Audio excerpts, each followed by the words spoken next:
Okay, so here's what I'll say. This puts out the water great. I don't have an issue with that. My only issue is this is a bit hard to like rotate around. You have to put quite a bit of strength in this.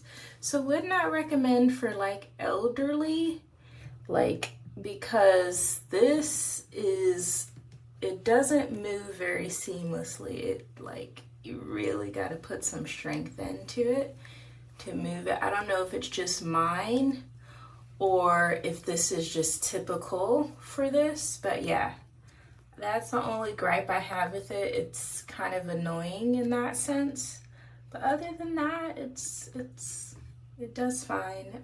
There is one other issue I will say. So I'm gonna put the water on.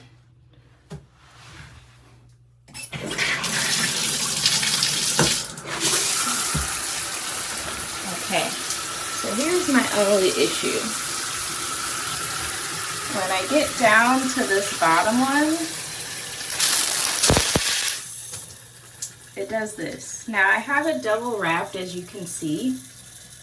So this might just be my fault actually, because now I'm seeing like little water, so it just might be me. But this last one is kind of wonky. But again, that might be just a me issue, so yeah.